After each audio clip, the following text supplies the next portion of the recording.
안녕하십니까.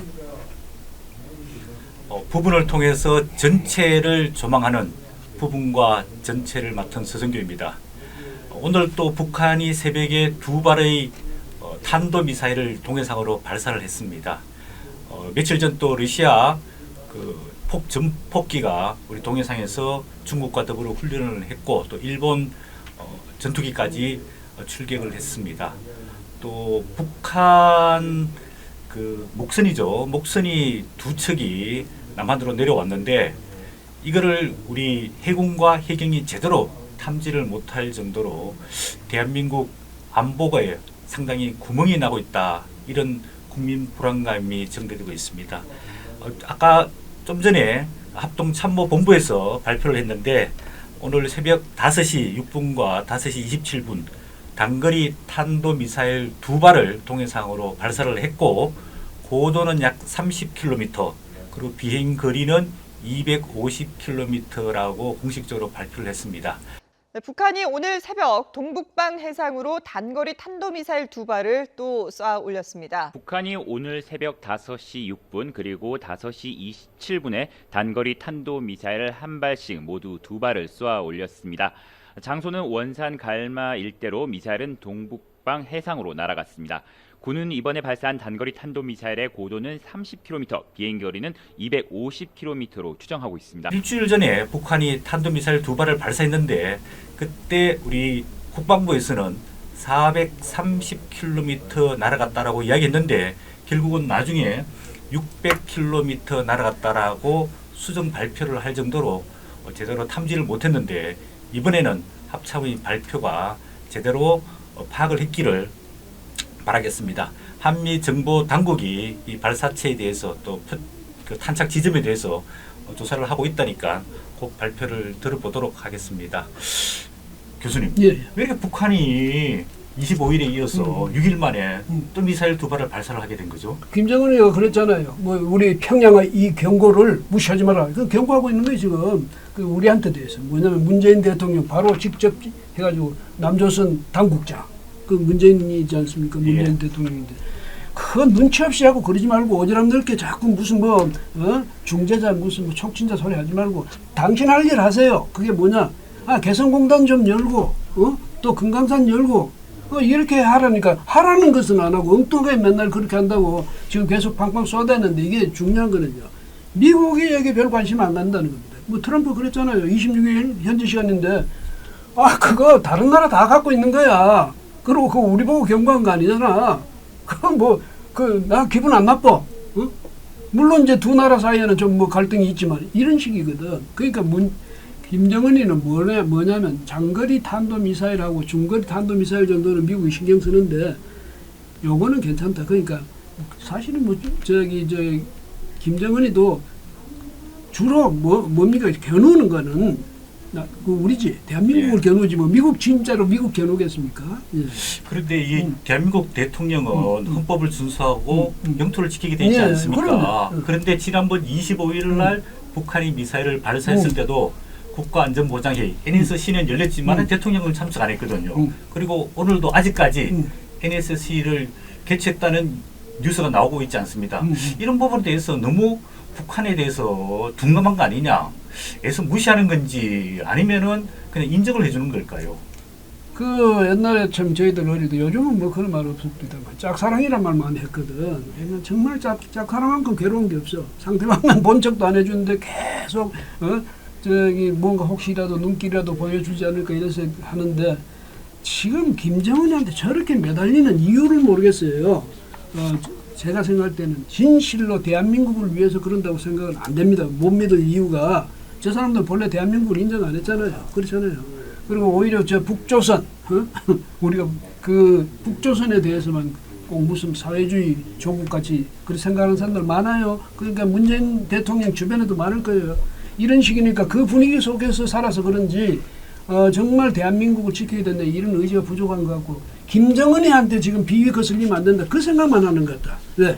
김정은이한테만 잘 해가지고 둘이가 잘 이제 맞아가지고 김정은이가 그래 좀 편하게 뭐 양보라도 이렇게 해 보인다면 잘하다가 보면 2000년에 노벨 평화상 있잖아요. 예. 그거라도 그게 또 초기에 그런 이야기 나왔거든. 문재인 대통령 무슨 노벨 평화상 1순위다 이런 말도 나오고 하니까 사람이란 게 다 심리적으로 비슷하다고. 우리가 설마 노벨상 뭐 그거 생각하겠냐 이러지만 인간이라는 건 다 그런 약점이 있어요. 아니 본인은 노벨 평화상을 받고 이 한반도 이걸 안보는 무너지게 되면은 이 대한민국 국가와 국민은 어떻게 되는 겁니까? 그런데 이 사람들이 생각하는 그게 참 웃기는 사람들이 뭐냐면 대한민국을 그렇게 싫어하고 이러면서도 대한민국이 무너진다고는 절대 생각 안 해. 미국이 알아서 해주겠지. 또 일본을 저렇게 싫어하잖아요. 근데 일본이 바로 자기 코앞까지 오는데 놔두겠어. 알아서 해주겠지.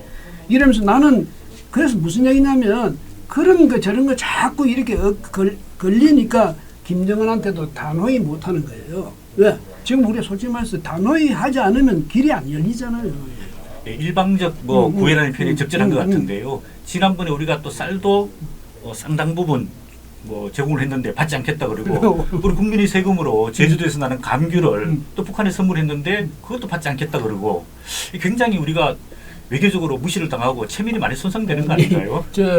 이 감귤은 우리가 이제 보냈는데 뭐라냐면 그 김정은이 그쪽에서 내부 그 문건에 내가 우리가 적들한테 뺏어왔다고 그랬거든.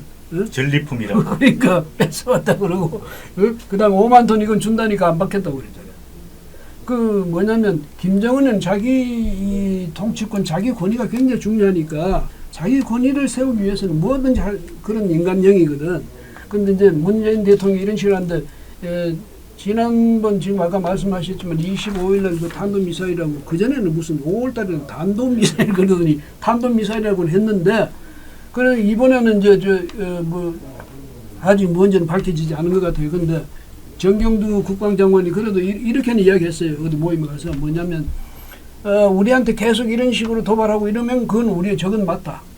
그 김정은이 우리 적인지 이제까지 몰랐다는 거 아닙니까? 아니면 적이라고 말을 못했던 거지. 근데 문 대통령도 그런데도 지금까지 와서도 문 대통령은 아직도 입을 열지 않고 있죠. 김정은에 대해서. 이 도대체 대한민국의 국군 통수권자가 누굽니까? 총사령관이 누굽니까? 그 대통령이죠. 총사령관이라는 사람이 도대체 이렇게 계속 얻어 터지면서도 예? 이게 참 그 대통령 예, 이게 탄도미사일이 25일 날 발사한 것은 약 600km 정도 좀 갔고요. 이제 오늘 새벽에 발사한 거는 약 250km 갔다라고 지금 합동참모본부에서 발표를 했는데 그러면 600km, 250km면 북한에서 결국은 한반도 우리 남쪽 부산이나 제주도까지 겨냥하는 거 아니겠습니까? 일본이라든지 미국까지는 절대 도달할 수 없는 거니까 결국은 북한의 미사일 발사는 우리 대한민국을 겨냥했다. 이렇게 볼 수 있는데 이런 부분에 대해서 조금 인식이 부족하고 이 탄도미사일이라는 것은 제가 찾아보니까 로켓 추진체로 발사가 되다가 위치 추적 장치를 통해서 표적에 도달하도록 조정이 되어 있다고 합니다. 그러면 굉장히 위험한 거 아닙니까 이게? 그 요번 신형 미사일이라는 게 그거래요. 뭐냐면 전번에도 참 웃기지. 처음에는 430km 했다. 지금 아까 그 석 교수 말씀처럼 그랬다가 또 조금 있다가 아니 하나는 690km까지 갔어. 또 이러다가 그 다음날 되니까 두 개 다 600km 갔다. 그 우리 추적 능력이 그 정도밖에 안 된다. 이게 지금 문제 아닙니까? 그런데 600km를 갔든 690km를 갔든 지금 석 교수님 말씀처럼 그걸 한반도용이죠. 예? 그 다음에 북한이 정말로 유사시에 미국을 치겠습니까? 일본을 치겠습니까? 아니거든.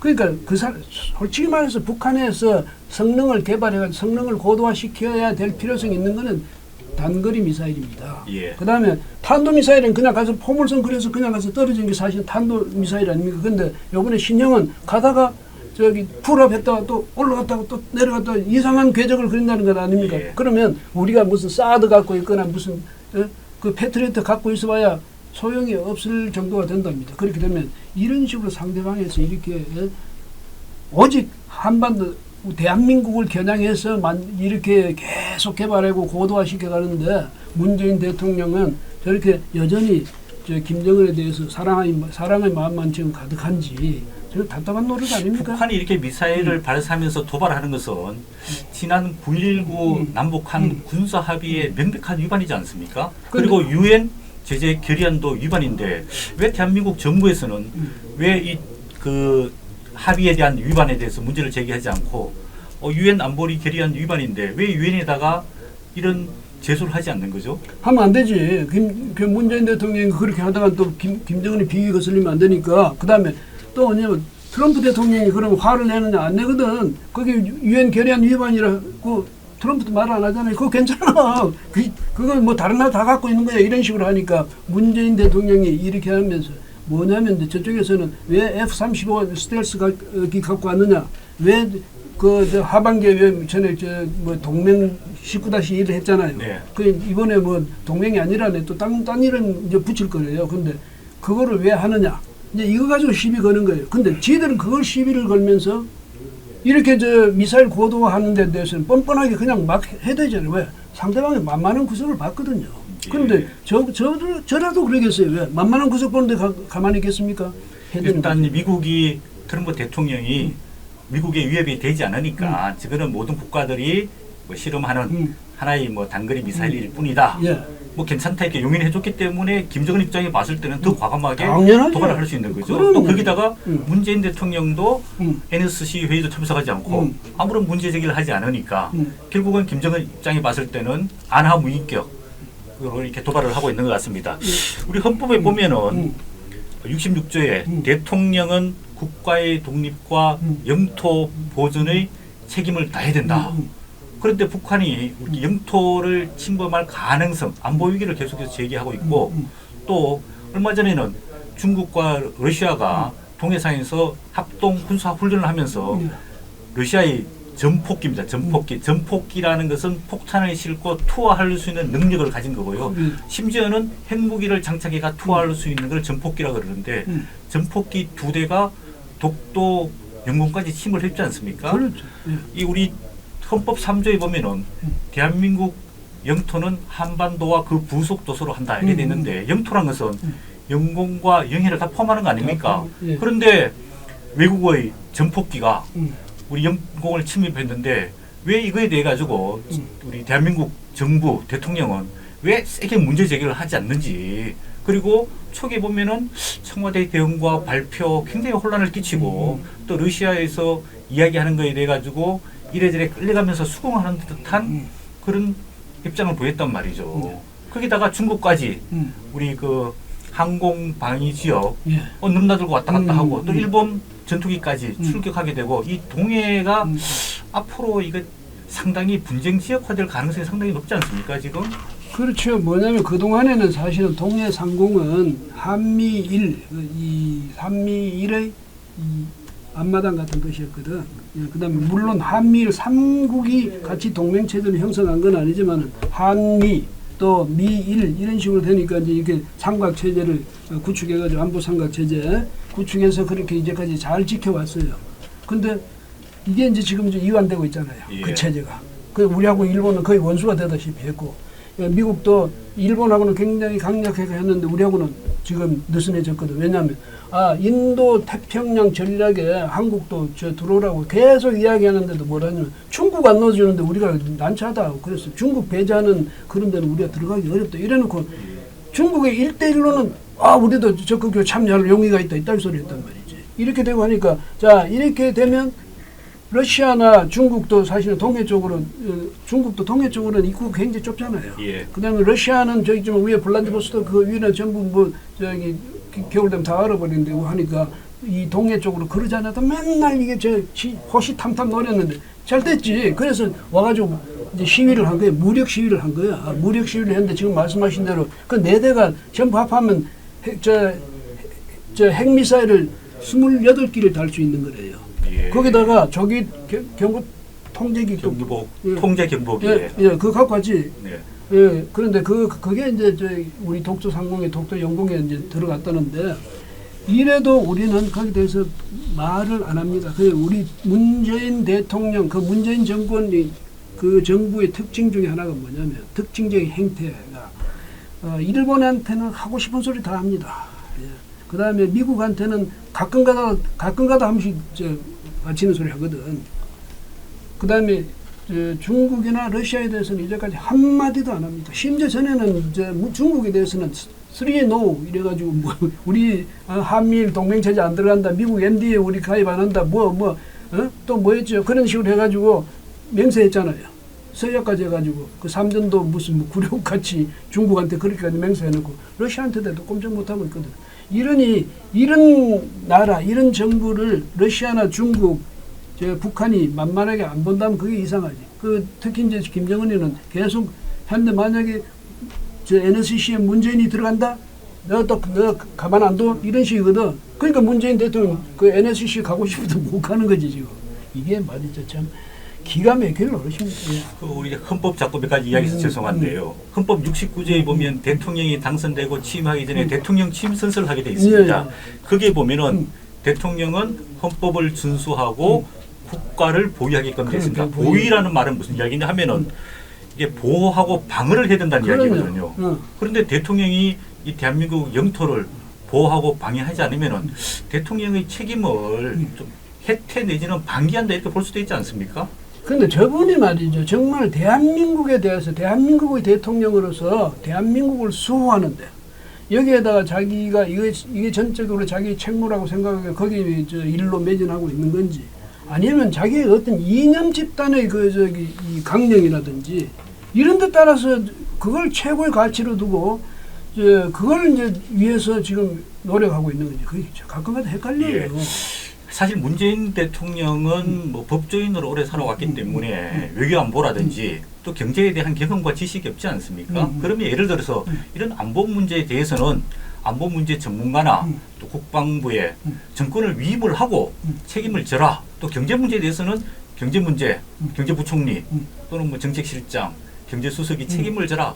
이렇게 위임을 하는 게 오히려 대통령으로서 직무와 직책을 감당하기에 조금 더 편안해 보이는데 뭐 밖에서 이런 이야기들 많이 합니다. 과연 이 정부의 마스터 마인드가 누구냐? 문재인 대통령이 써주는 대로 읽기만 하는데 그걸 누가 써주느냐? 그 뒤에 누가 멘토가 확실하게 있는 것 아니냐? 이런 걱정, 우려 섞인 시각도 많거든요. 그래서 그게 이제 큰일인 게 뭐냐면 저 사람이 이념 집단 거기에서 그 논리에 따라서만 하느냐. 바꿔 말하면 그렇게 되면요. 이 우리나라를 한미 동맹 체제를 우리나라를 지킨다는 자체가 안 맞거든. 외세잖아. 자기들 맨날 이야기하는 거 외세잖아. 그 우리 민족끼리. 그러니까 이렇게 가면 어떻게 되냐면 결국은 외세는 떠나라. 우리 민족 문제를 우리 민족끼리 해결한다. 민족 자주적으로 자결을 그런 민족 자결주의에 의해서 민족 공조의 정신으로 이렇게 되는 거잖아요. 이런데 저 사람들이 지금까지 해온 걸 가만 보면 대한민국을 지키기 위해서는 어떤 수단 방법을 가리지 않고 대한민국을 지키는 걸 최우선으로 한다 이렇게 인식이 돼야 되는데 민족 따지지요, 외세 따지지요. 예? 이렇게 따져버리면 그 다음에 우리 대한민국이 자기들이 생각하는 주 목적이 아니고 자기들이 생각하는 어떤 이념 가치 이런 게 주 목적이 되는 거 아니냐. 이제 국민들은 그렇게 걱정할 수밖에 없잖아요. 그래서 대통령으로서 대한민국 국가를 보위할 의지가 약하다는 것은 결국은 대한민국 정통성에 대해서 조금 인식이 약하다 이런 생각도 할 수 있지 않을까요? 왜냐하면은 뭐 저도 386 세대에 같이 자라온 세대이지만은 그때 저희가 이제 읽었던 책들 중에 유명했던 게 그 해방 전후사의 인식이라는 책이 있습니다. 전체 한 6권 정도로 나왔는데요.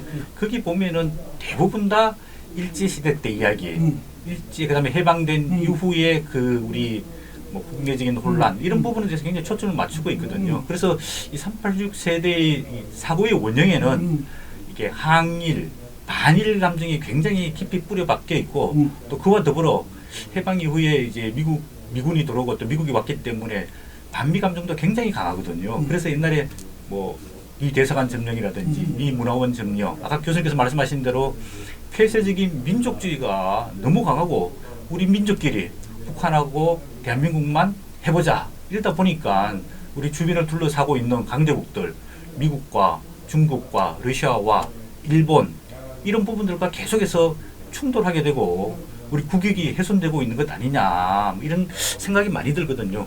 제가 이게 국제 정치의 가장 이제 표본적인 교과서인데요. 강대국 국제 정치의 비극이라는 미국의 시카고 대학의 존 미얼샤임이라는 교수가 쓴 책입니다. 아주 현실주의에 입각해서 지금 트럼프와 시진핑과 아베 이런 사람들이 국제 정치에서 하는 행동들을 분석할 수 있는 좋은 교과서인데요. 여기에 핵심적인 논지가 뭐냐면은 국가는 힘을 추구하게 돼 있다.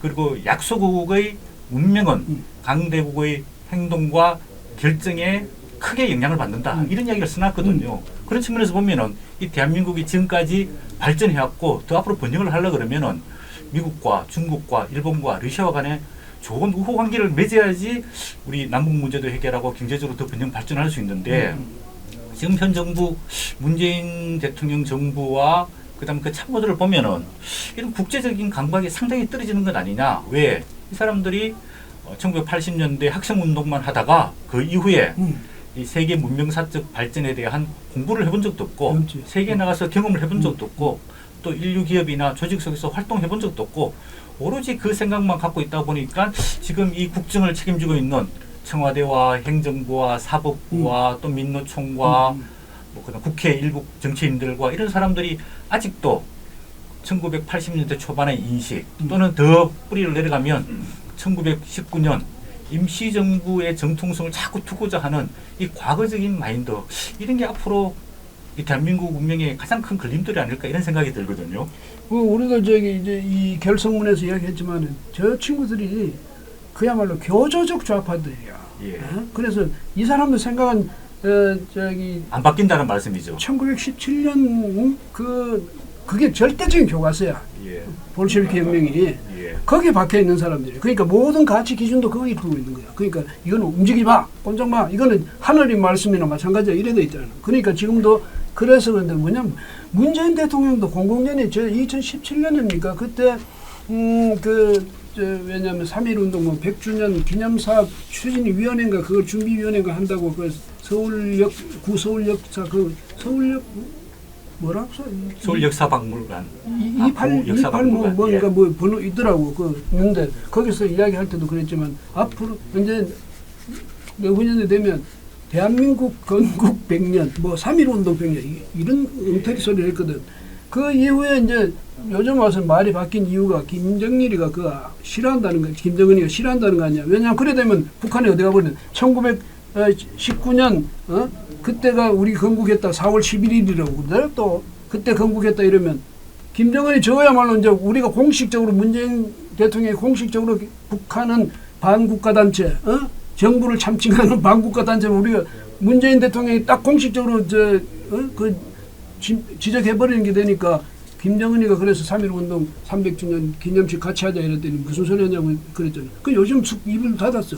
이런 식으로 저 사람은 애초부터 대한민국에 대한 정통성은 죽으라고 부인하는 거죠. 부인하는데 자기가 대한민국 아니 아버지 엄마가 그쪽에서 흥남 부두를 통해서 내려와가지고 거제에서 터잡고 살면서 자기를 낳고 했는데 얼마나 여기서 살면서 서름을 받았는지는 모르겠지만은 어쨌든 이 땅에서 잘하고 커가지고 이 땅의 대통령까지 됐는데 이 나라의 정통성을 부정하고 더더구나 대통령으로서 이거는 그야말로 인간으로서의 기본적인 의리조차도 버리는 짓 아닙니까? 이게 어떻게 용인될 수 있겠습니까? 네. 지금 이제 북한의 미사일 발사와 더불어서 또 한일 관계는 이 경제 전쟁으로 돌입하고 있는 상황입니다. 예. 내일 모레 이제 일본에서 각이 즉 우리말로 하면은 국무회의를 예. 통해서 이제 대한민국을 화이트 리스트 그러니까 이제 수출 허가 면제를 해주는 대상에서 빼겠다. 예. 그렇게 되면은 한 1,100개 품목 그렇죠. 정도가 수출 규제를 받게 되면은 우리 뭐 지금 반도체뿐만 아니라 또 LCD 그다음에 자동차 등등 여러 개의 큰 타격을 받게 되는 이런 또 그 경제 위기에 또 봉착을 하게 되고 또 미국은 이제 한반도에서 상당히 마음이 많이 있다는 것 같습니다. 그동안에는 이 한반도의 전략적 가치가 높기 때문에 미국이 비용을 분담을 하더라도 계속해서 주한미군을 유지하려고 했었는데 이제는 전략적 가치가 떨어지니까 주한미군 분담금을 뭐 10배 정도로 올려달라 이런 요구까지 하고 있을 정도로 미국도 한반도에서 떠나게 되면 앞으로 이 대한민국 정말 그 안보 어떻게 생존하고 어떻게 유지해야 될 것인가 큰 기로에 빠질 텐데 이런 부분에 대해서 우리 교수님께서 앞으로 크게 어떻게 갔으면 좋겠다 한 말씀만 좀 부탁드리겠습니다. 딴 거 없습니다. 뭐냐면 이 미국이야말로 세계 유일의 초강대국이다. 그 이제까지 그 백으로 살아왔잖아요. 아무나 가서 미국하고 동맹하자면 해줍니까? 우리는 1953년에 그때 이제 10월 1일 조인했잖아요. 54년 11월 18일부터 이제 이게 발효가 됐는데 어쨌든 미국이라는 엄청난 백을 그때 이승만 대통령 고집해서 했거든. 예. 예, 해가지고 했는데 그 백을 만약에 그걸 놓친다? 놓치면 어떻게 됩니까? 그다음에 이 울타리, 이 동맹이라는 울타리 벗어나면 힘 약한 그 나라가 이 동맹이라는 울타리 밖에 벗어나면 그 사냥감 되기 딱 맞죠. 그래서 지금도 딴 거 없습니다. 일단은 미국하고 강력한 이 동맹 체제를 계속 유지해 가는데 거기에서 미국에게 양보할 거 있으면 과감히 양보해야죠. 뭐 힘없는 측에서 무슨 고집 피우고 자존심 세우고 그럽니까? 예. 오늘 좋으신 말씀 너무 감사드리고 앞으로 이런 안보 문제, 안보 위기가 계속해서 거듭될 거기 때문에 앞으로 시리즈로 2탄, 3탄 계속 만들어서 시청자 여러분들과 소통하도록 하겠습니다. 오늘 좋은 말씀 해주신 이진국 교수님 감사합니다. 네, 고맙습니다. 고맙습니다. 예.